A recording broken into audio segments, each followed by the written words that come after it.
15장 11절부터 24절까지입니다. 11절부터 24절까지 교독하겠습니다. 또 이르시되 어떤 사람에게 두 아들이 있는데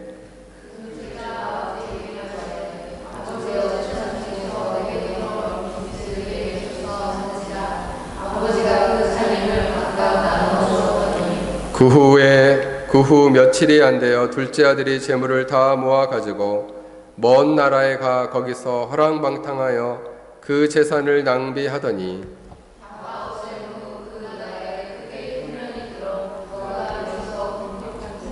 가서 그 나라의 백성 중 한 사람에게 붙여 사니 그가 그를 들러 보내어 돼지를 치게 하였는데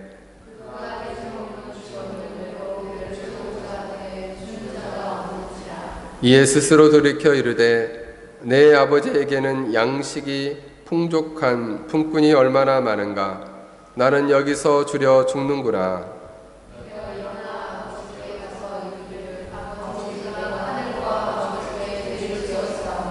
지금부터는 아버지의 아들이라 일컬음을 감당하지 못하겠나이다. 나를 품꾼의 하나로 보소서 하리라 하고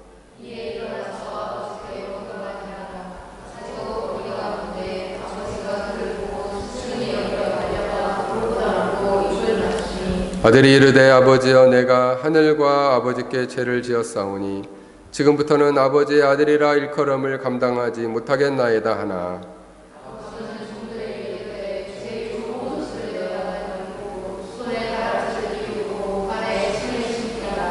그리고 살진 송아지를 끌어다가 잡으라 우리가 먹고 즐기자.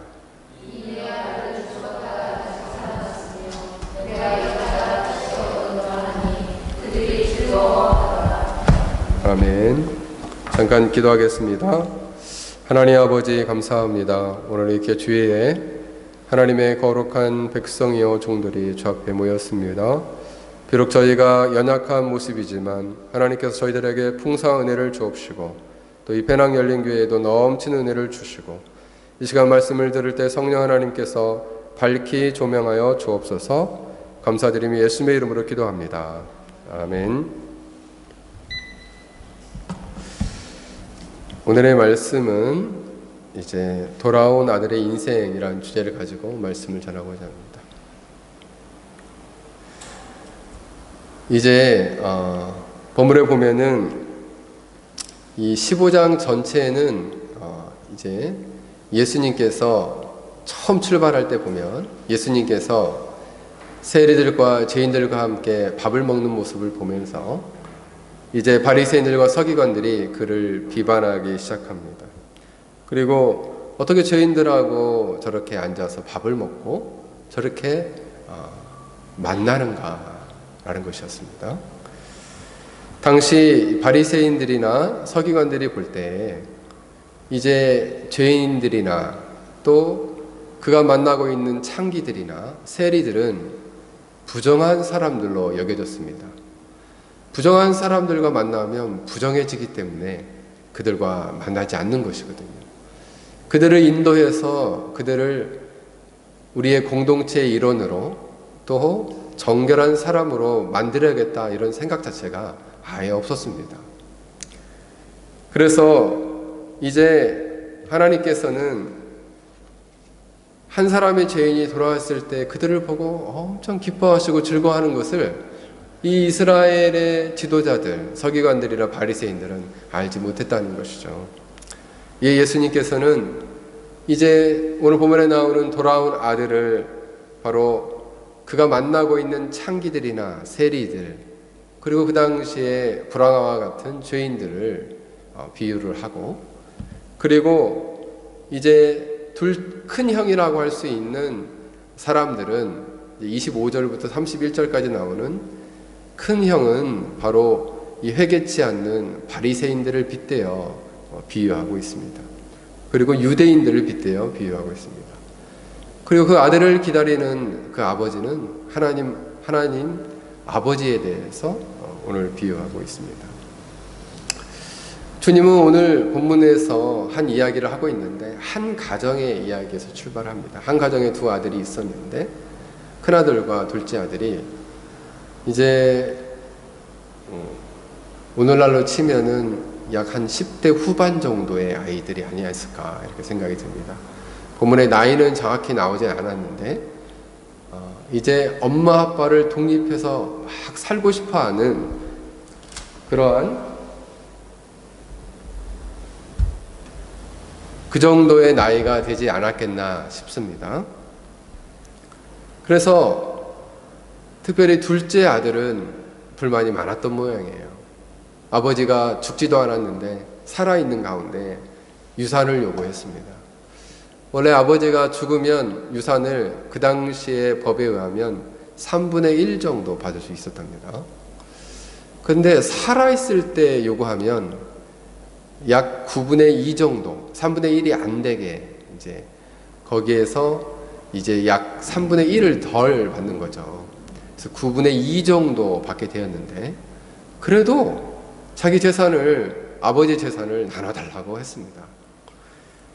성경에 보면은 아버지가 그것을 막 나무랬다 이런 말이 안 나옵니다. 그냥 떼서 나눠줬습니다. 그랬더니 이 아들이 둘러보니 이 이스라엘 땅은 위로는 이쪽 동쪽으로는 메소포타미아 지역이라고 할 수 있는 이제 바벨론 땅이고, 그리고 아래로는 애굽이고 위로는 소아시아고, 그리고 이제 이 서쪽으로는 그리스와 그리고 넓은 이태리가 자리 잡고 있어요. 그러니까 그가 생각할 때 돈이 있고 또 젊음이 있고 그리고 그동안 경험하지 못한 것들이 있기 때문에 아무런 두려움이 없었다는 거죠. 그래서 그는 용기가 백배해서 이제 그 재산을 가지고, 또 쉽게 말하면 총알이 준비됐잖아요. 아버지가 줬잖아요. 그 총알을 가지고 이제 아버지 품을 떠나게 된 것입니다. 그런데 그는 떠나자마자 집안에서 배웠던 행동의 원리, 지켜야 할 사람의 도리, 그리고 지켜야 할 신앙의 원리를 벗어나게 되었습니다. 큰아들이 둘째 아들을 비방하면서 뭐라고 얘기를 하냐면, 아버지의 살림으로 창기와 함께 먹어버린 아들, 이렇게 평가를 하거든요.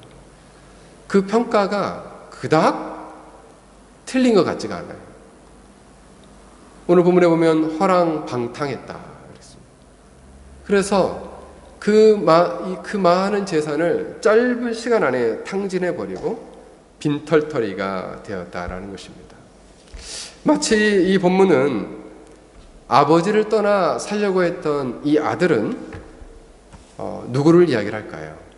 이제 주석가들은 많이 추측을 하는데, 영국의 아주 유명한 주석가인 N.T. 라이트는 이 떠나버린 둘째 아들은 이스라엘이다 이렇게 표현했어요. 그 사람은 신학적으로 새 관점주의자이기 때문에 이스라엘 민족 중심적 성경 해석을 많이 하거든요.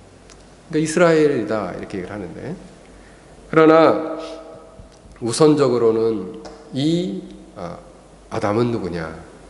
이 아담은, 이 탕자는 바로 1차적으로는 하나님을 떠난 제 첫 번째 사람인 아담이고, 그리고 그 아담에 속해 있는 이 땅에 지금 살아가는 우리들의 모습이다라는 것입니다. 아버지를 떠나 홀로 독립하며 살려는 인간의 모습이고, 그리고 이 땅을 살아가는 하나님을 떠난 많은 사람들의 이야기다라고 할 수 있습니다.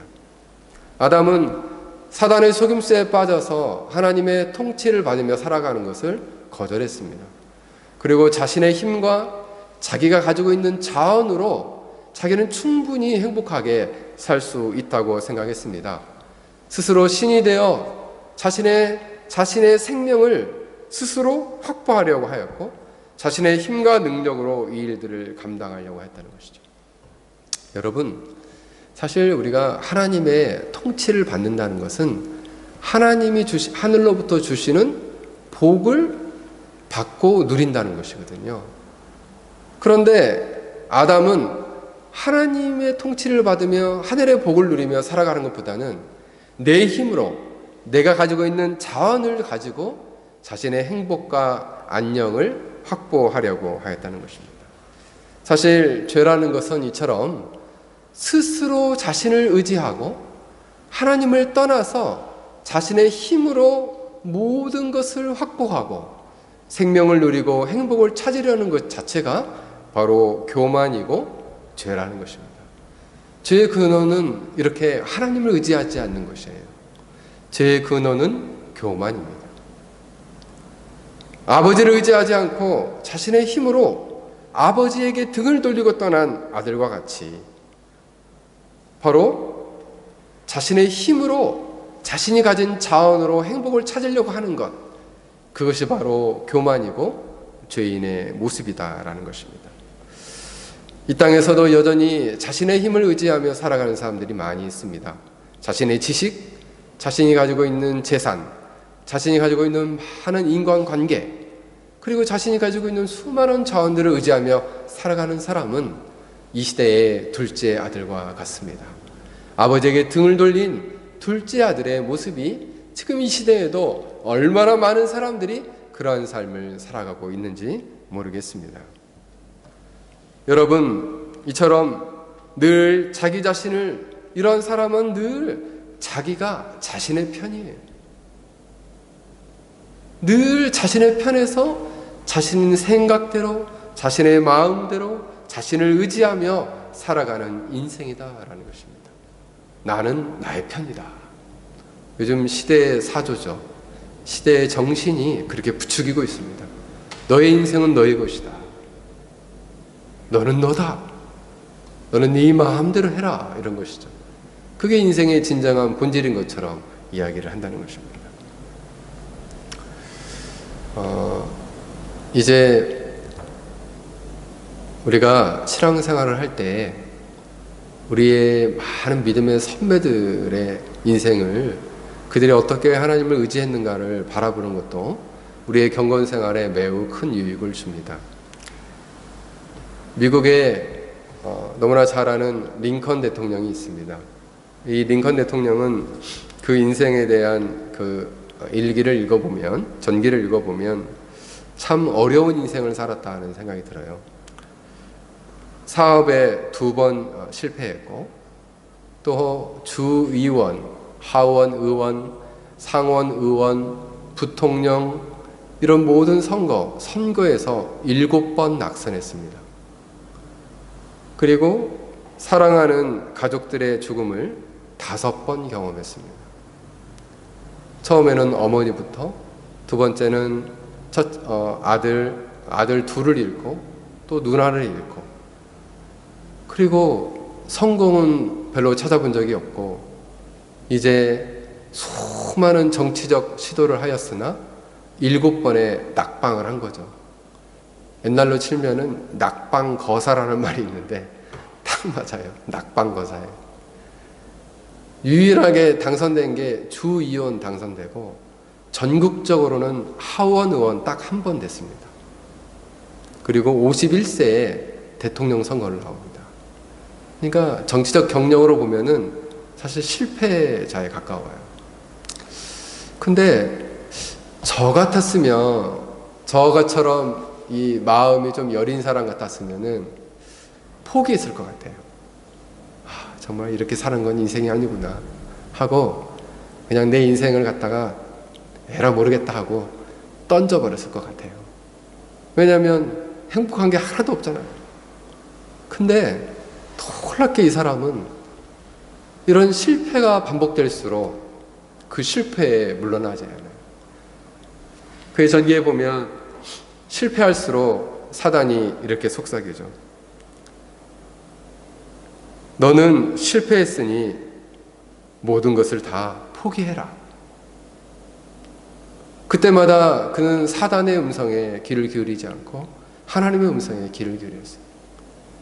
그가 기도하면 기도할수록 하나님은 실패할수록 더 멀리 전진해라. 더 멀리. 알고 보니까 이 링컨은 믿음의 사람이었습니다. 그는 새벽 4시에 늘 일어나서 2시간씩 성경을 읽었어요. 2시간씩. 그리고 2시간씩 읽었을 뿐만 아니라 늘 깨어 그는 늘 기도하는 사람이었습니다. 그가 대통령이 돼서 남북 간에 전쟁이 일어났습니다. 그러나 북군이 남군에게 계속해서 패했어요. 그러자 이 링컨 대통령에 대한 지도력에 의심을 갖게 되죠. 그때 그는 더 굳게 하나님을 의지했습니다. 더 굳게 하나님을 바라봤습니다. 그때 어떤 사람이 와서 이렇게 보고를 했습니다. 대통령 각하, 너무 아무것도 염려하지 마십시오. 이제 우리 북군이 이기기 시작했습니다. 하나님은 북군의 편입니다. 이렇게 얘기했어요. 그때 이 아브라함 링컨이 아주 유명한 말을 남깁니다.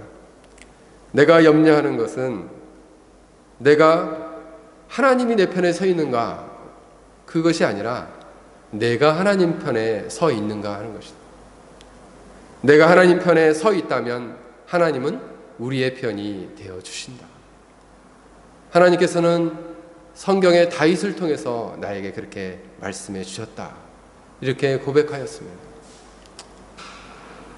세상 사람들은 다 자신의 편, 스스로의 편이 되어서 살아갑니다. 그러게 될 때에 그들은 바로 이 낙심하고 좌절하고 고난 속에서 넘어질 수밖에 없다는 것이에요. 우리는 우리의 편이 되어서는 안 됩니다. 우리는 하나님 편에 서서 하나님을 더 굳게 의지하면 하나님이 우리의 편이 되어주셔서 수많은 난관과 고난을 뚫고 승리하게 하신다는 것이죠. 우리가 이러한 믿음으로 굳게 서야 합니다. 그래서 우리가 늘 더 고난이 계속될수록, 어려움이 계속될수록 엎드려 기도하고 하나님께 나아가야 하겠다라는 것입니다. 그래서 최근에 저도 이제 교회 목회의 축복을 위해서 기도하고 있는데, 어려울수록 더 열심히 기도하고 하나님께 나아가야 되겠다. 그래서 어쨌든 건강에 허락하는 한 열심히 철학기도 하면서 하나님의 은혜를 구하려고 합니다. 왜냐하면 바로 하나님이 이렇게 하나님을 전적으로 의지하는 것을 기뻐하시기 때문입니다.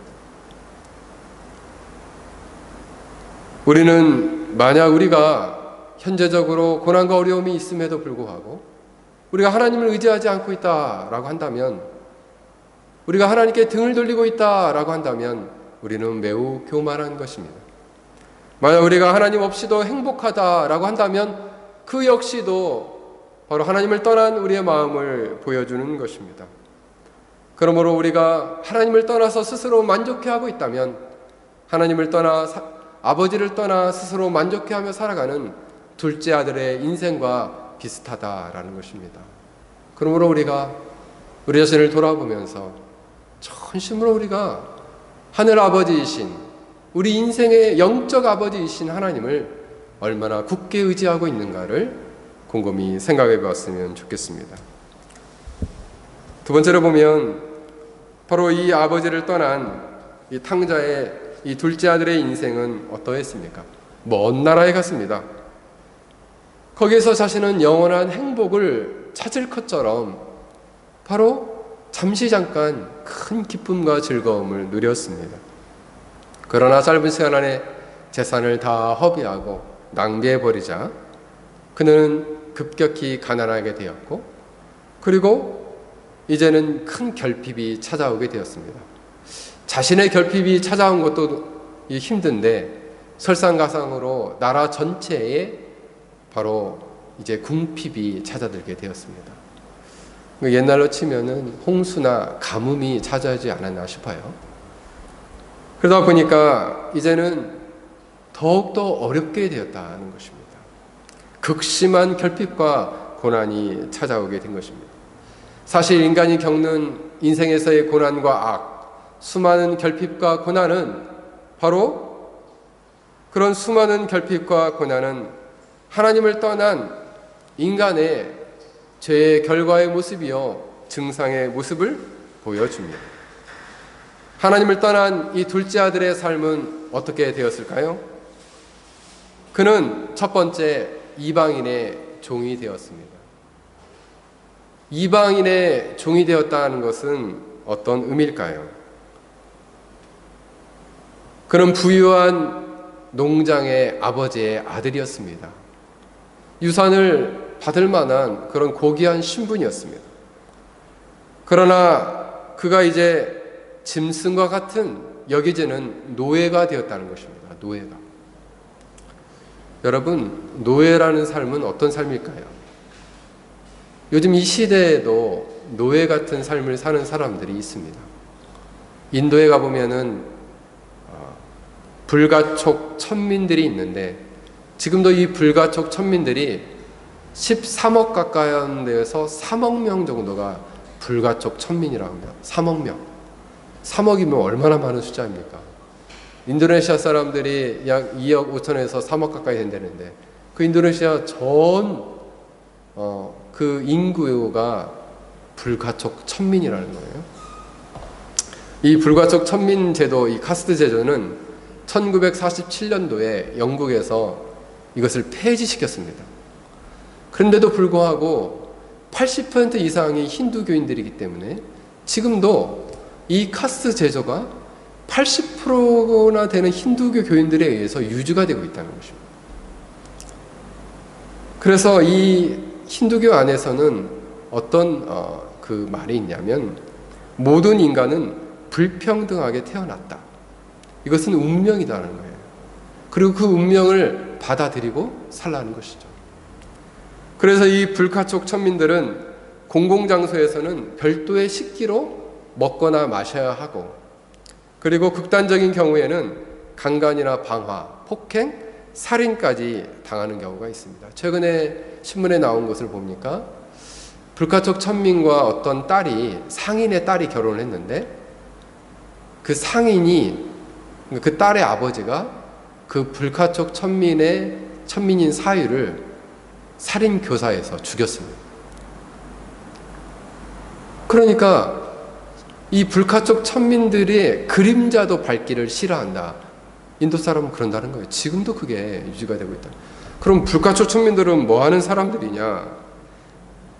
이들은 오물이나 피해를 육체적으로 접촉해야 되는 사회적인 불결한 그런 일들을 감당합니다. 그래서 화장실 청소를 하고, 도로에서 죽은 동물을 치우고, 가족을 꿰매고 도랑을 청소하는 일입니다. 이 불가촉 천민들이 하는 일들을 보니까 대부분 화장실 청소하고 도랑 청소하고 하는 일인데, 요즘 제가 다 하는 일들입니다. 제가 교회에서 화장실 청소하고 도랑 청소하고, 그리고 죽은 동물 있으면 갖다 치우고 이러거든요. 저는 참 이 인도 사람들이 볼 때는 불가촉 천민입니다. 그러니까 그런 인생을 살아가면 그들은 불결하다 생각하고 종으로 취급한다는 것이죠. 지금도 노예와 같이 그들을 바라본다는 것입니다. 실제로 하나님을 떠난 인간들은 바로 사단의 노예요, 죄의 노예라는 것입니다. 주님은 이렇게 말씀합니다. 요한복음 8장 24절에 보면, 예수께서 대답하여 진실로 진실로 너에게 이르노니 죄를 범하는 자마다 죄의 종이라. 로마서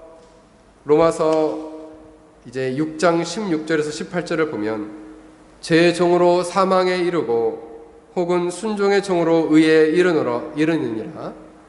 하나님께 감사하리로다. 너희가 본래 죄의 종이었더니 너에게 전하여 준 바 교훈의 본을 마음에 순종하여 죄로부터 해방되어 의에게 종이 되었느니라 말씀하고 있습니다. 결국 무엇입니까? 하늘 아버지를 떠난 인간의 모습은 죄의 종이요 사망에 이르게 되었다라는 것입니다. 이것이 타락한 인간의 실존이요 모습입니다. 이 둘째 아들은 이제 죄의 종이 되었을 뿐만 아니라 유대인들이 가장 불결하게 생각하는 짐승인 돼지를 치는 일을 하게 되었다는 것입니다. 여러분, 레위기 11장 7절 8절에 보면 돼지는 굽이 갈라져 쪽발이 되었으므로, 그러니까 쪽발이 됐다는 거예요. 발이 이렇게 쪽이 되었다는 거죠.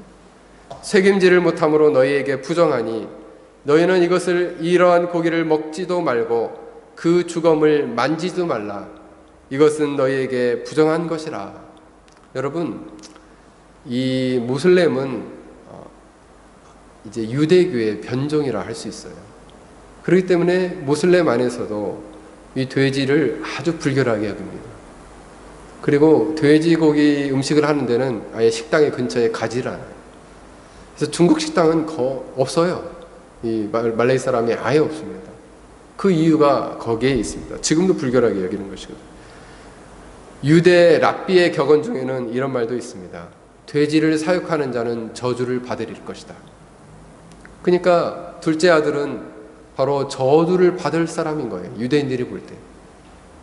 그런데 하도 굶고 견디다 못하니까 바로 이제 물불을 안 가리고 돼지 키우는 일까지 하였다는 것입니다. 돼지를 키운 것은 신분에 있어서 최악의 신분으로 떨어진 거예요. 유대인들이 가장 증오하는 존재가 된 것입니다. 그리고 이제는 돼지 음식을 먹기 시작했는데 돼지들이 야생콩이라고 할 수 있는 쥐염 열매를 먹었는데 자기가 너무 배고프니까 이제는 그 쥐염 열매를 먹고자 하는데 그 쥐염 열매도 먹을 수 없게 되었다는 것입니다.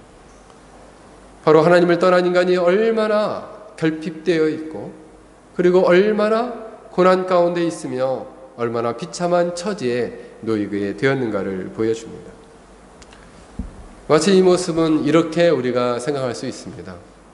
바로 하나님을 떠난 모습이 이처럼 아주 극심한 결핍과 고난과 비참한 상태에 놓이게 되었다는 것입니다. 여기 페낭은 가끔씩 이제 이렇게 천둥이 치고 오늘처럼 이렇게 천둥이 치고 짧은 시간 안에 막 돌풍이 불 때가 있습니다.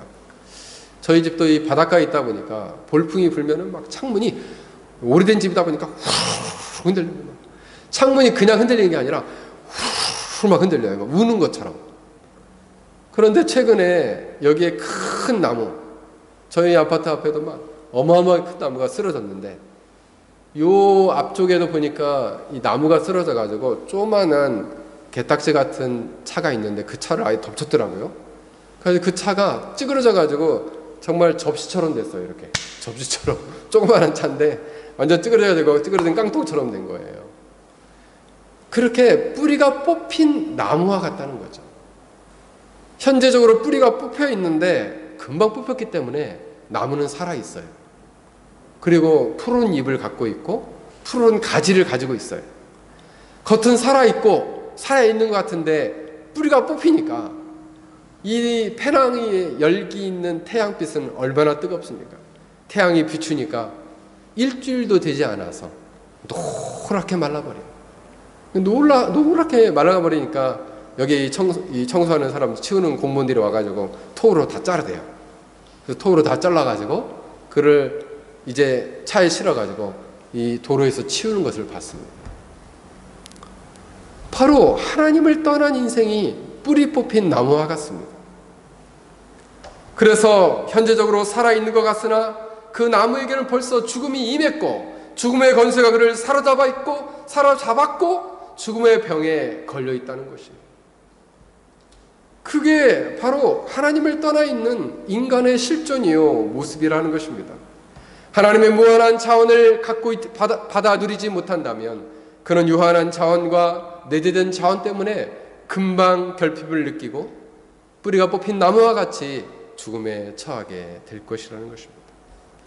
이것이 바로 아버지의 품을 떠난 둘째 아들의 모습이고 그리고 하나님을 떠난 아담의 모습이고 현재적으로 하나님을 떠나 살아가는 이 세상 사람들의 모습이다라는 것입니다. 신자 가운데도 여전히 하나님을 떠나 살아간다면 바로 이러한 죄인들과 방불한 똑같지는 않지만 비슷한 모습으로 살아갈 수 있다는 것이에요. 다만 다른 것은 그 하나의 생명이 있다라는 것입니다. 우리가 정말 하나님의 생명을 누리고 하나님을 의지하는 참된 자녀라면 뿌리를 하나님께 내리고 하늘로부터 신령하게 부어지는 수많은 자원들을 받아 누리며 복을 누리며 그 통치를 기뻐하며 살아가는 것이 마땅한 하나님 나라 백성들의 모습이고 삶이다. 여러분 마음이 힘들고 어려우면 깨어 기도합시다. 제가 기도해 보니까 아침에도 기도하고 밤에도 기도하니까 몸은 피곤한데 좋아요. 좋아. 삶에 힘이 있고, 그리고 지난 한 주간은 이제 우리 사역자들을 위한 성경 공부를 준비하는데 말씀이 이렇게 깊이 다가오고 깨달아질 때 너무 행복하고 기뻤어요. 이제 하나님께서 이 교회에 목회의 축복을 허락해 주시면 됩니다. 수많은 영혼들을 보내주셔서 이 교회 안에서 정말 아이들이 생명을 얻고, 그리고 공고했던 하나님을 떠났던 이 둘째 아들과 같은 영혼들이 이제 아버지를 만나고 그 아버지 안에서의 진정한 행복을 누리기를 정말 바람하지 않습니다. 그러므로 우리는 때때로 우리의 삶 속에서 견디기 힘든 고난과 어려움을 겪을 때가 있습니다. 그때 우리의 심정은 심히 요동하고, 그리고 마침 바람에 부는 파도와 같이 정말 이렇게 파도치듯 너울거릴 것이에요. 그때 우리는 우리의 마음을 부여잡고 다시금 가난한 마음으로 하나님께 나아가야 합니다. 그리고 하나님께 부르짖으며 하나님께 은혜를 구해야 합니다. 저도 가끔씩 이렇게 보면 내 마음이 언제 평안할까? 언제 내 마음에 하늘로부터의 흔들리지 않는 평안이 있을까? 기도할 때 정말 마음의 평안이 있어요. 우리가 이제 헨리 스커더라는 그 청교도가 있는데, 그는 견고함과 거룩함 속에 하나님과 일평생 동행함에 대해서 책을 썼어요. 그래서 매일매일 견고함과 거룩함 속에서 어떻게 하나님과 동행할 것이냐, 늘 깨어 늘 하나님을 의지하고 간구하며 기도하는 기도를 쉬지 말아야 한다는 것입니다. 이제 아들은 이러한 상황 속에서 어떻게 했을까요? 예수님은 바로 이 이야기를 통해서 우리가 처한 상황을 보여주고, 더 나아가서는 우리가 죽음의 상황을 벗어나서 생명의 길로 나아갈 수 있도록 이 이야기를 통해서, 이 둘째 아들의 이야기를 통해서 그 단서를 보여줍니다. 이제 이 아들은 이 처지가 되니 곰곰이 생각해 봤습니다. 그래, 내가 아버지의 마음을 얼마나 아프게 했을까? 아버지 마음이 참 나 때문에 참 아팠겠다. 왜냐하면 내가 아버지를 버리고 떠났기 때문에. 저도 가끔씩 생각해 봐요. 아이들이 나중에 내가 이렇게 힘들게 아이들을 키워놨는데 엄마 아빠도 그냥 몰라보고, 그리고 혼자 큰 것처럼 생각하면은 얼마나 서운할까 싶어요. 제가 만약 아버지라면 그렇잖아요. 정말 힘을 다해 키우는데, 근데 그 자녀들이 그렇게 힘을 다해 사랑을 가지고 키운 그 아버지를 생각하면 어떡하겠습니까? 그 아이들이 그런 마음을 가지고 살아야 돼요. 우리 지연이는 그럴 수 있지? 우리 지연이는 참 착한 아들이니까 자녀들이 그래야 되거든요. 최근에 우리 아들한테 제가 문자를 좀 보냈는데, 우리 아들이 그냥 길게도 안 보냈어요. 딱 한 문장을 보냈는데 제가 힘이 좀 나더라고요. 기도하겠습니다. 딱 하나, 기도하겠습니다. 그거 하나. 왠지 아빠의 마음을 좀 알아주는 듯한. 예. 그러니까 이 아들이 돌아보니까 자기는 너무나 불효막심한 아들이에요. 그리고 자기 처지를 생각해 보니까 우리 아버지의 집에도 수많은 일꾼들이 있는데, 나는 여기서 이 돼지를 키우는 종으로 사는데 너무나 배고파 죽겠는데, 자기 집에 있던 종들 생각해 보니까 자기 집에 있는 종들은 엄청 배부르게 먹고 풍족하게 살았던 것 같다는 거죠. 우리 아버지 집에 있는 품꾼들은 얼마나 참 행복할까, 이렇게 생각을 하게 된 거예요. 그러면서 내가 하늘과 아버지께 죄를 지었다, 이렇게 생각했습니다. 스스로 돌이켜서. 어떤 죄를 졌을까요? 내 부모를 공경하라. 그리하면 너의 하나님이 나 여호와 내게 준 땅에서 내가 생명의 길리라 하신 하나님의 말씀을 내가 아버지의 말씀을 어겼구나. 아버지를 공경하지 못했구나. 아버지를 내가 버렸구나. 이렇게 이 아들은 생각했습니다. 그래서 이제 이렇게 결심했습니다. 내가 아버지께 돌아가면 내가 아들이라 일컬음을 감당하지 못하고 나를 그냥 품꾼으로 봐달라 해야지. 그냥 종으로서 매겨만 주면 내가 아버지께 돌아가겠다 생각하고 돌이켜서 결심하고 집을 향해 출발했습니다. 그러나 아버지는 이 아들을 떠나보낸 후 매일매일 이제 마을맛 동구밭에 와서 그 아들을 기다리며 있었다는 것이죠. 언제 이 아들이 돌아오나 아들이 돌아오는 길과 방향에서 늘 그곳을 바라보고 있었다는 것이에요. 이것이 어찌 보면 하늘 아버지의 마음이 아닌가 싶습니다. 이 땅에 아버지를 저버리며 살아가는 수많은 영혼들을 볼 때 언제고 저 영혼이 돌아올까 싶은 거죠. 저도 제가 놓고 기도하는 사람들이 있는데 언제고 저분들이 주께로 돌아올까? 언제고 돌아올까? 저도 예전에 고등학교 다닐 때였어요. 고등학교 다닐 때 제가 이제 도시에서 기숙사 생활을 했는데 저희 어머님이 이제 시골에 계셨는데 어느 날은 주일날 예배를 드리고 이제 어머니한테 인사를 하고 나오는데 어머니가 이제 나를 보고 그냥 휙 들어가는 게 아니라 계속 따라와요. 안 따라와 줬으면 좋겠는데 계속 따라와. 보니까 마을 저 끝에까지 와가지고 계속 잘 가라고 이러는 거예요. 그게 바로 아버지의 마음입니다. 그러니까 이 아들을 보내고 나서 이 아버지는 이토록 이 아들을 기다리고 있었던 것이죠. 눈꼽아. 아들이 저 멀리서 보니까 어렴풋이 보이는데도 딱 아이고 내 아들이구나. 그냥 버선발로 뛰어가서 그를 먼저 포옹하고 입을 맞췄다 이렇게 나와요. 여러분, 포옹하고 입을 맞췄다라는 것은 벌써 그 마음 안에 그 아들에 대한 용서, 화해의 마음을 가지신 거예요. 그리고 그를 내치거나 욕하거나, 오늘 본문에 보면은 너 돈 어디다 썼어? 너 돈 어떻게 하고 이렇게 하고 왔어? 이렇게 했다는 얘기가 안 나와요. 욕하거나 저주하지 않고 내치지 않고 그를 바로 아들로 인정하고 눈물을 쏟으며 그를 용서하셨다. 이것이 우리가 아버지께 돌아와 우리의 죄를 자복하게만 하면 하나님 아버지는 우리를 용서할 뿐만 아니라 우리의 모든 것을 화해시키고 우리의 모든 것을 하나님께서 안아주시고 용서해 주신다는 것이에요.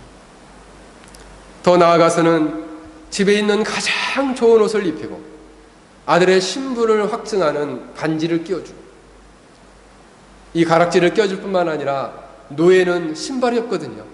그 맨발로 온 그 아들에게 신을 신겨줬다. 신분을 회복시켜 주셨어요. 우리는 죄와 사단의 노예가 아니라 하나님의 거룩한 자녀여 백성으로서의 고귀한 신분을 우리가 회복하게 되었다는 것입니다.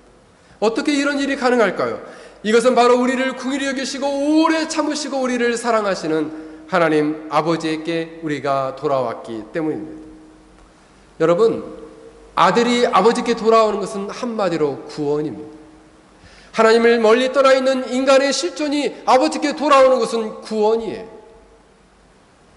죄를 회개하고 믿음을 가지고 돌아오는 자는 바로 사단과 죄의 노예에서 벗어나 하늘 아버지의 귀한 자녀의 신분과 그리고 가치와 그리고 모습을 가지게 되었다는 것입니다. 여러분, 구원이라는 것은, 구원은 어느 길로 돌아올 수 있을까요? 예수님 스스로 뭐라고 말씀하십니까? 나는 곧 길이요 진리요 생명입니다. 나로 말미암지 않고는 아버지께로 올 자가 없느니라. 우리가 그리스도를 통해서, 그가 돌아온 길은 예수 그리스도예요. 그가 돌아서 의지하고 나온 길은 바로 그리스도의 십자가의 죽음과 구원을 믿는 믿음으로 돌아오게 된 것입니다. 영접하는 자, 곧 그 아들의 이름을 믿는 자에게는 하나님의 자녀가 되는 권세를 주셨으니라고 말씀합니다.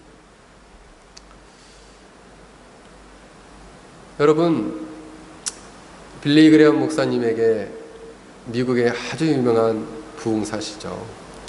정말 그분의 설교를 제가 한번 읽어본 적이 있는데 불이 떨어져요. 근데 그분의 이 생애 가운데 어떤 사람이 이 빌리 그레엄 목사님께 편지를 보냈습니다. 목사님, 나는 교회를 나갔는데도 여전히 왜 이렇게 불행할까요? 라는 질문의 편지였어요. 목사님, 저는 교회에 나가도 내 생활이 변화되지 않습니다. 목사님, 저는 교회에 나가도 여전히 세상을 살아가는 욕망이 그대로 있습니다. 담배도 피우고 싶고요, 술도 먹고요, 여전히 도둑질도 합니다. 거짓말도 합니다. 어떻게 나를 변화시킬 수 없는 하나님께서 다른 사람은 변화시키는지 모르겠습니다. 왜 하나님은 나를 행복하게 해주지 못할까요? 라고 편지를 써서 보냈습니다. 그래서 빌리 그레엄 목사님은 그 편지에 대해서 이렇게 답장을 보냈습니다. 사람의 문제가 무엇일까요? 교회를 나가지만 불행한 이유가 뭘까요?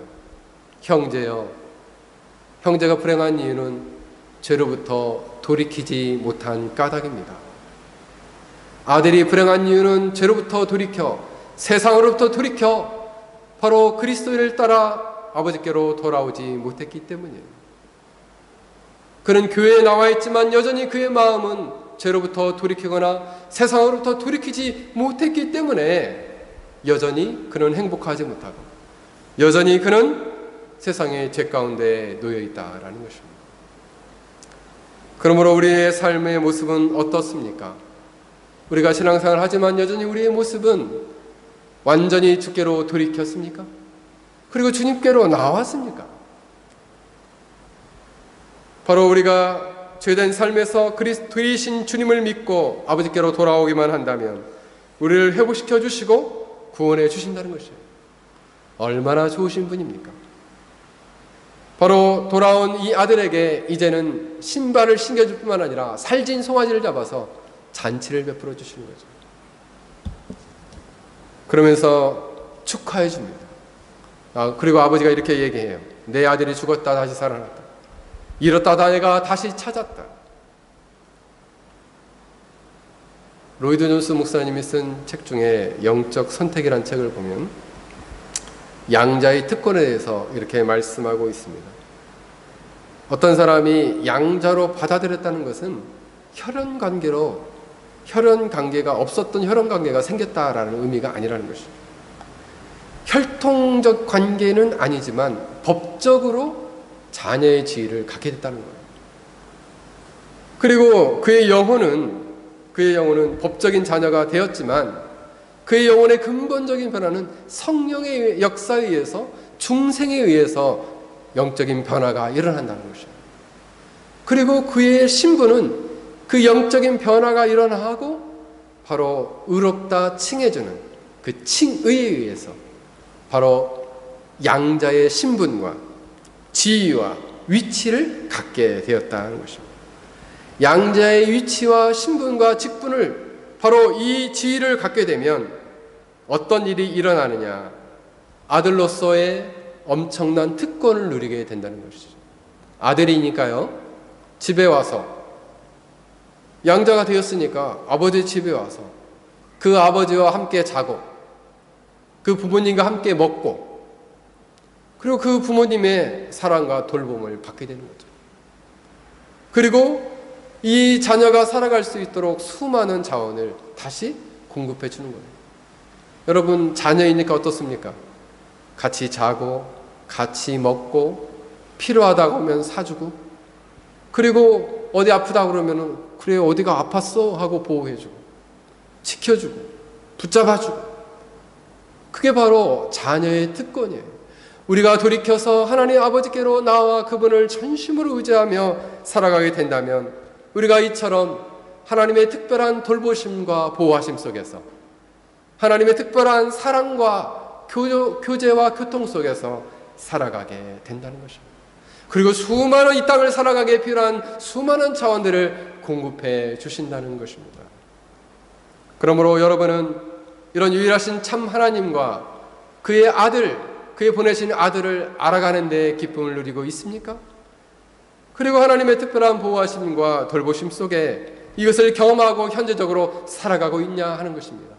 그리하여 세상이 알 수 없는 하늘의 신령한 은혜와 그리고 그 영적인 기쁨 속에 충만한 가운데에 있느냐 하는 것이죠. 영생의 특징은 은혜와 바로 충만한 평안이에요.